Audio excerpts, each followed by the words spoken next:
In Paradise Valley, a wealthy suburb of Phoenix, a Spanish-style mansion stood under the blazing summer sun.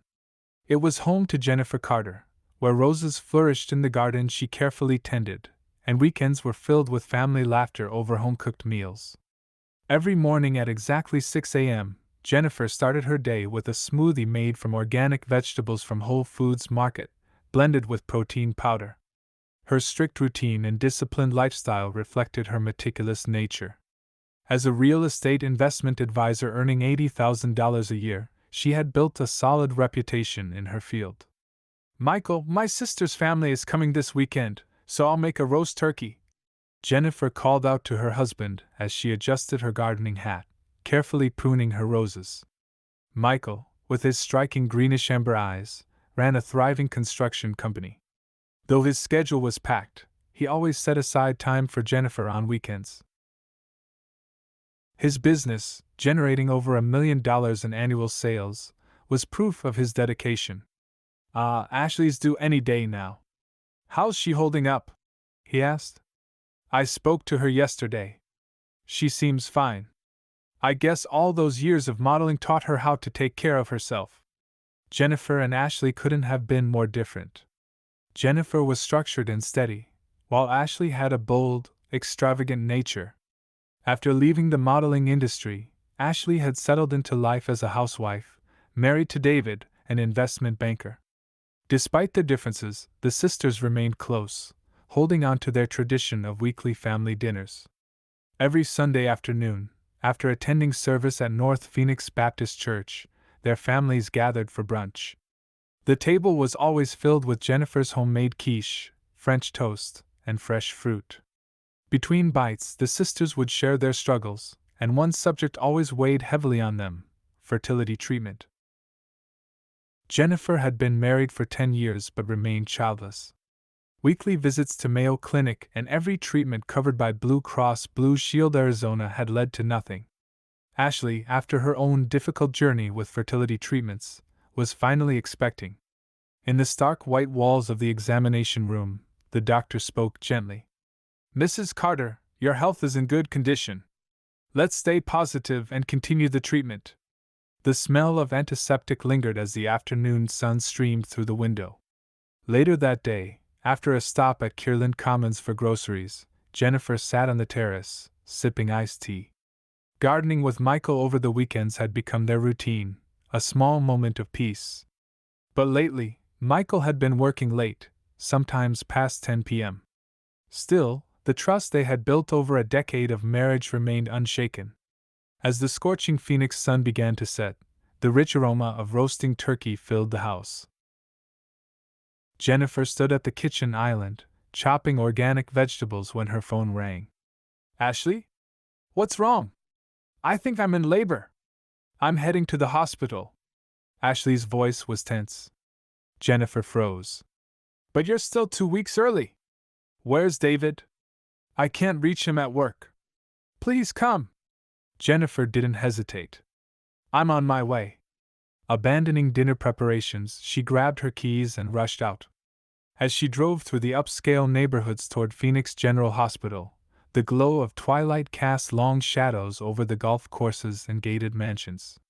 Inside the air-conditioned car, her hands gripped the steering wheel tightly. Her mind raced with worry. Would everything be okay? A premature birth was risky, and without David there, Ashley only had her.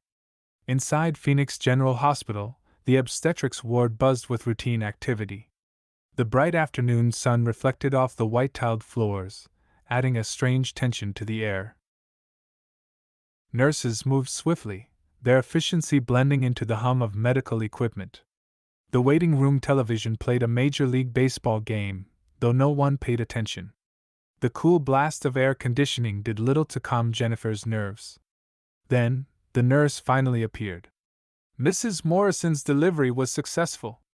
Jennifer exhaled deeply, only now realizing how tightly she had been holding her breath. "And the baby?" she asked quickly. The nurse nodded reassuringly. "A healthy baby boy. 6 pounds. Everything went smoothly." Jennifer clutched the bouquet in her hands, pink gerberas and baby's breath hastily bought from Whole Foods. She followed the nurse down the hall, faint cries from the nursery drifting toward them. As she walked, her thoughts drifted to her own fertility struggles. The latest treatment at Mayo Clinic had yet to show results. Ashley had just become a mother, while Jennifer remained childless. The contrast stung, but she pushed the feelings aside. "Right now, I just need to be here for my sister," she whispered under her breath. The harsh Arizona sun glared through the hospital windows, casting sharp lines across the floor as Jennifer braced herself to step into Ashley's room. The hospital's white corridors glowed under the afternoon sun as Jennifer stepped inside Ashley's room. "Ashley, congratulations." The words nearly stuck in her throat as she pushed the door open. Inside, bathed in soft, golden light, Ashley lay in bed, exhausted but glowing. In her arms, a tiny newborn breathed quietly. Bouquets of flowers crowded the bedside, likely sent by her former model friends. Ashley beamed. "Look at my baby!" She proudly tilted the infant's face toward Jennifer. Jennifer's body locked in place. Her breath hitched. Her heart pounded. The baby's eyes. A color so rare, so unmistakable, greenish amber. The same striking hue that belonged to only one person. Michael. Jennifer's stomach twisted into a knot. A nurse, oblivious to the thick tension in the air, smiled warmly. "Oh my, he certainly takes after his father." The words hit like a hammer. Jennifer felt something inside her shatter. "I thought so too," another nurse chimed in. "The moment I saw him, I thought, wow, those eyes are just like his dad's." Ashley giggled, staring at her baby with pride. Jennifer's hands clenched into fists. That smile, her sister's carefree, proud expression, felt wrong. Her mind went blank. But instinct, honed from years of negotiating high-stakes real estate deals, kicked in. She had mastered the art of keeping emotions buried. "Not now. Not here." She forced a bright, flawless smile. "You did great. Congratulations." Her voice was steady, cheerful, perfect. It was the same polished tone she used with clients, the same composed expression she had worn through a decade of closing multimillion-dollar deals. She reached out, touching the baby's tiny fingers. The warmth of that innocent little hand sent a sharp, unbearable pain through her chest. Ashley sighed. "I was feeling so alone since David couldn't make it." Jennifer barely heard her. Memories were crashing through her mind like a storm. Michael's late nights.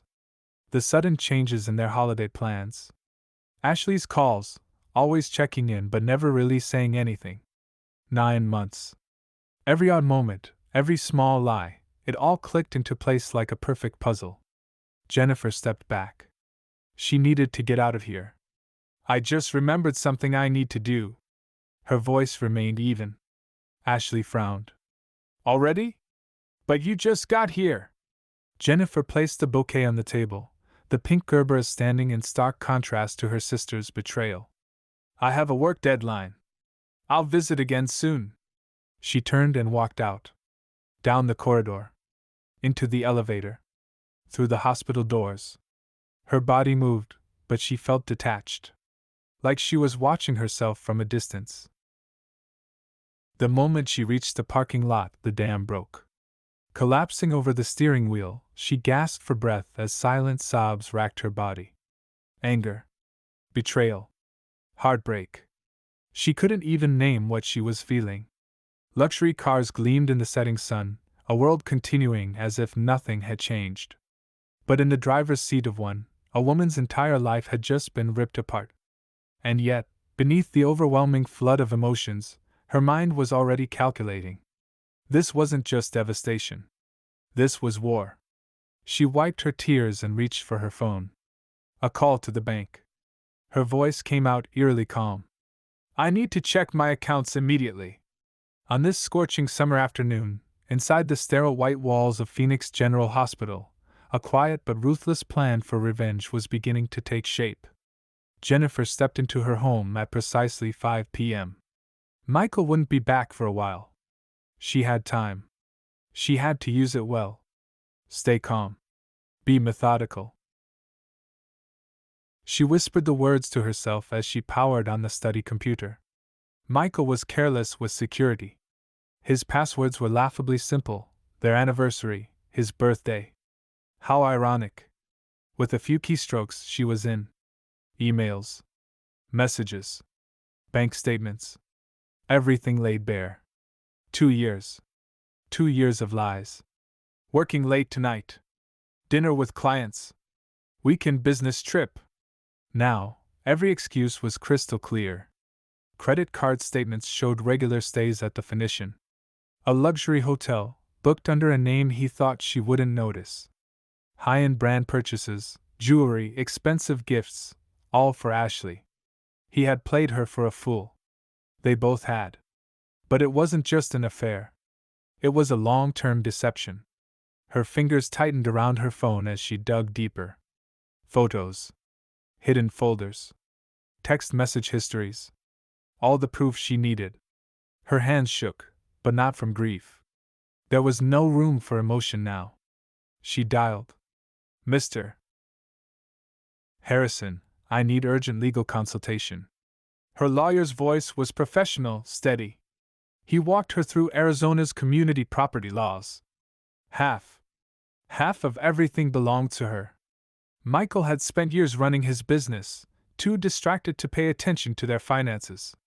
Big mistake. She checked joint bank accounts, business accounts, investments. Then she pulled up their home's current market valuation. The Paradise Valley mansion, their most valuable asset. Everything was coming together. Jennifer wasn't just collecting evidence. She was preparing to destroy both of them. The property's market value had surged, now selling for 120% of its original purchase price. Perfect timing. Jennifer wasted no time. Using her deep connections in the real estate industry, she compiled a priority list of buyers, those with immediate cash availability. I can start the process tomorrow. With precision, she mapped out the next steps. Michael's belongings, his luxury suits, expensive watches, designer shoes, were swiftly packed into boxes. Everything would be donated to charity. 10 years of memories, locked away and discarded. There was no hesitation. No room for emotions. Next, she searched for a luxury apartment in Scottsdale, filtering for properties available immediately. A new home, a fresh start. Her career transition was just as calculated. She updated her LinkedIn profile, sent strategic emails to industry contacts, and made it clear she was ready for new opportunities. As a real estate investment specialist, her expertise was in high demand.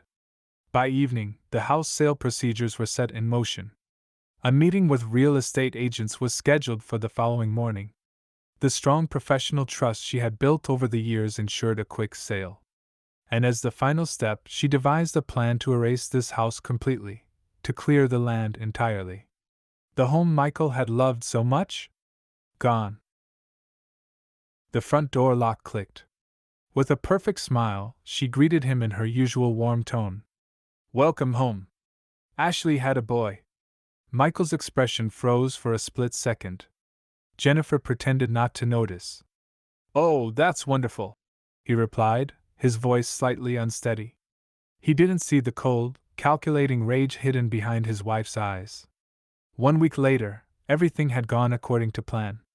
The mansion was sold at peak value. The land was cleared for its next owner. Bank accounts were reorganized. Assets were moved. Michael's belongings were gone. Her new life in Scottsdale was secured. That evening, as Jennifer stood on her new terrace, she watched the sun set over Phoenix, the warm breeze brushing against her skin. A fresh start. A life without lies. Her phone buzzed. Ashley. She glanced at the screen and let it ring.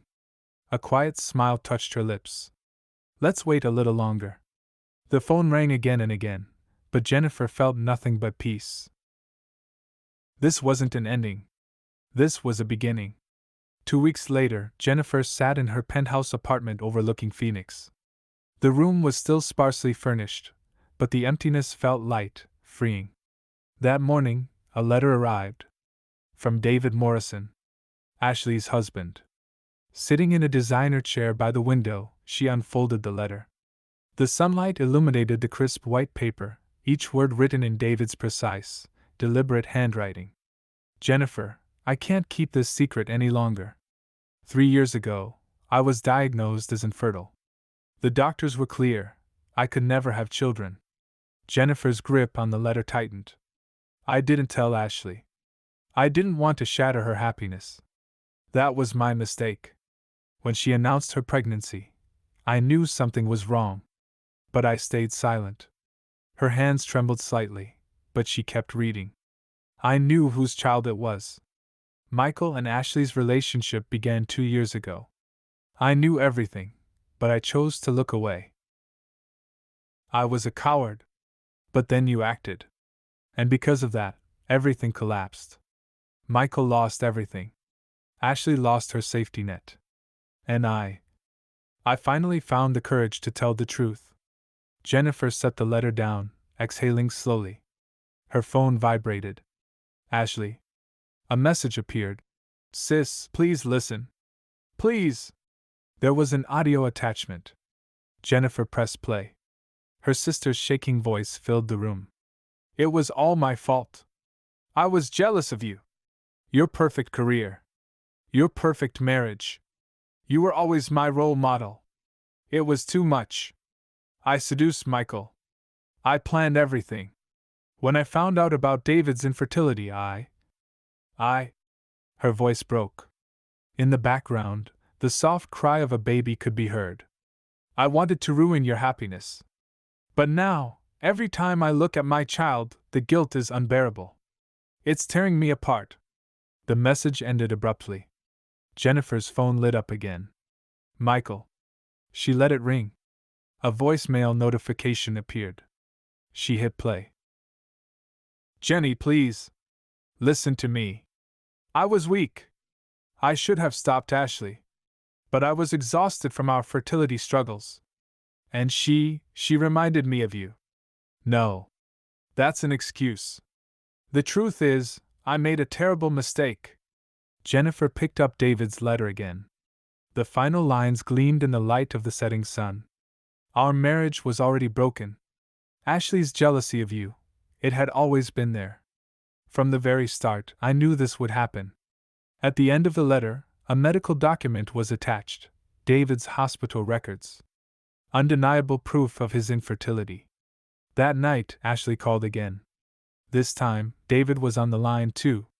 Both of them sobbed, apologizing over and over. But Jennifer's heart had already reached its decision. She gazed out at the Phoenix skyline, the city lights twinkling in the distance. On the table in front of her sat a new job offer letter. A San Francisco real estate investment firm. $150,000 annual salary. Top-tier benefits. Her talent had been recognized. Her future was waiting. She whispered to herself, "No one can destroy my life." Tomorrow, she would be gone. She opened her laptop and began ordering furniture for her new home. A new life needed new furniture. Her hands moved without hesitation. The past had washed away, along with the pain. Outside her window, Phoenix continued to shine. Everything that had happened in this city had only made her stronger. On her desk, her flight reservation was already set. San Francisco. 8:30 a.m. A new morning was waiting.